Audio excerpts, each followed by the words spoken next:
बिस्मिल्लाहिर्रहमानिर्रहीम अस्सलाम वालेकुम। Welcome to my YouTube channel all in one tech. कैसे आज एक नई इन्फॉर्मेशन अपडेट के साथ हाज़िर हुए हैं। आज हम बात करेंगे ट्रांसफ़र से मुतल्लिक़ कुछ ज़रूरी इन्फॉर्मेशन थी जिनका जानना आपके लिए बहुत ज़रूरी है। बल्कि इस चीज़ के बारे में बहुत से भाई कमेंट्स में भी सवाल कर रहे थे। मैंने सोचा इस पे एक वीडियो बना दूं ताकि ट्रांसफ़र से मुतल्लिक़ छोटी छोटी जो चीज़ें हैं वो इस चीज़ आपके लिए क्लियर हो जाए और जब आप ट्रांसफ़र लें तो आपके सामने रास्ता आपको साफ नज़र आए। आपको जो भी करना है वो पहले से ही पता हो कि ये क्या होगा आगे। तो सबसे पहले कुछ भाइयों के सवाल थे इस चीज़ को लेकर कि अगर हम ट्रांसफ़र करवाते हैं, तलब डलवाते हैं और तलब डलवाने के दौरान हमारा जो इकामा है एक्सपायर हो जाता है तो क्या हमारा जो ट्रांसफ़र है वो होगा। क्योंकि कुछ भाइयों का जो अगर जब कॉन्ट्रैक्ट ख़त्म होगा लेकिन इकामा उनका 2-3 महीने बाकी होगा और वो तलब डलवाएंगे तो तलब डलवाने के बाद उनका जो ट्रांसफ़र है वो अगर नोटिस पीरियड में आ जाता है स्टेटस तो और इस दौरान उनका इकामा एक्सपायर हो जाता है तो क्या उनका ट्रांसफ़र मुकम्मल हो पाएगा या नहीं, ये सवाल था कुछ भाइयों का।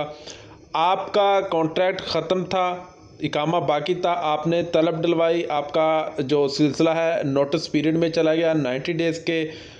इस दौरान अगर आपका इकामा भी एक्सपायर हो जाता है तो आपके ट्रांसफ़र में किसी किस्म की कोई रुकावट नहीं आएगी। आपका ट्रांसफ़र जो है वो ईज़िली जो है वो 90 डेज़ के बाद मुकम्मल हो जाएगा।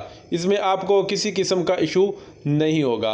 अब दूसरी बात यह है कि कुछ भाइयों ने सवाल किए हैं कि अगर हमारा जो इकामा एक्सपायर हो गया है और एक्सपायर होने के अगले ही दिन हमने तलब डलवा ली है, तलब डलवाने के बाद उन्होंने या तलब डलवाने से पहले उन्होंने देखा है कि उनका इकामा एक्सपायर था लेकिन उनके इकामे की जो फ़ीस है उसकी कंपनी ने ऑलरेडी पे कर दी है और वो पेड दिखा रहा है इकामे की फ़ीस, तो भी अगर वो तलब डलवाते हैं तो उनका ट्रांसफ़र हो जाएगा अगर उनका इकामा अपडेट नहीं हुआ। चाहे उन्होंने इकामे की फ़ीस जमा करवा दी है, आधी करवा दी है, पूरी करवा दी है या जितनी भी करवा दी है, अगर आपके इकामे की फ़ीस उधर में जमा दिखा रहा है लेकिन आपका इकामा एक्सपायर है तो इकामा एक्सपायर के अगले दिन ही आपने तलब डलवानी है, आपका डायरेक्टली ट्रांसफ़र हो जाएगा।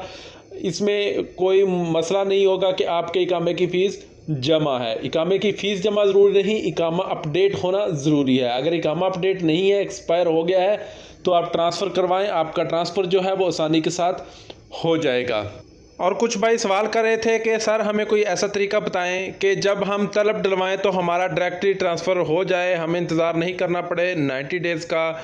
तो इसका कोई तरीका बताएं भाई। इसके बारे में मैंने ऑलरेडी बहुत सी वीडियोस में बताया है कि सिर्फ 2 ही तरीके हैं अगर आप डायरेक्टली ट्रांसफ़र लेना चाहते हैं। अगर तो आपका इकामा एक्सपायर है तो एक्सपायर होने के अगले दिन आप ट्रांसफ़र करवाएं, तलब डलवाएं, आपका ट्रांसफ़र डायरेक्टली हो जाएगा, आपका 90 डेज़ का नोटिस पीरियड नहीं आएगा। उसके बाद या अगर आपका वर्क परमिट जो है वो ख़त्म है तो आप तलब डलवाएं, आपका ट्रांसफ़र डायरेक्टली हो जाएगा। नोटिस पीरियड तो अब आएगा ही आएगा। डायरेक्टली ट्रांसफ़र पहले जो है वो होते थे स्टार्टिंग में, जब ये 14 मार्च से सिस्टम लागू हुआ था तब डायरेक्टली ट्रांसफ़र हो रहे थे, लेकिन अभी कुछ कंपनियों की रिक्वेस्ट पर शिकायतों की वजह से उन्होंने ये मामला 90 डेज़ के नोटिस पीरियड में कर दिया है।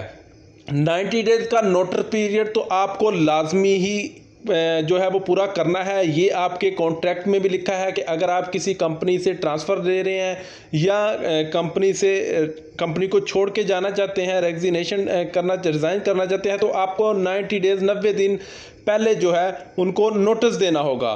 तो ये भी एक 90 डेज़ का नोटिस ही है, ये भी आपको लाजमी तौर पर पूरा करना होगा। डायरेक्टली ट्रांसफ़र इन 2 सूरतों में हो सकता है, इकामा एक्सपायर और या आपका वर्क परमिट एक्सपायर है।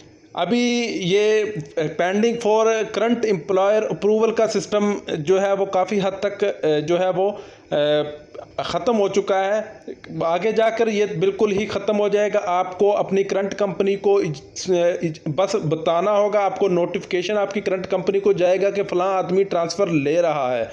इसमें आपको अप्रूवल की ज़रूरत नहीं पड़ेगी। जो इंशाल्लाह फरवरी 2022 या जनवरी 2022 से ये जो सिस्टम है वो स्टार्ट होगा, तब आपको करंट कंपनी को सिर्फ नोटिफिकेशन जाएगा, आपका ट्रांसफ़र जो है वो डायरेक्टली हो जाएगा, आपको करंट कंपनी की अप्रूवल की ज़रूरत नहीं पड़ेगी।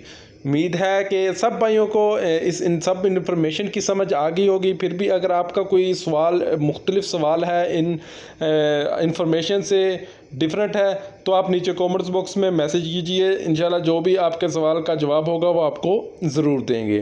तो इंशाल्लाह जल्द ही नई इन्फॉर्मेशन, नई अपडेट के साथ हाज़िर होते हैं। तब तक के लिए इजाज़त दीजिए। अल्लाह हाफ़िज़।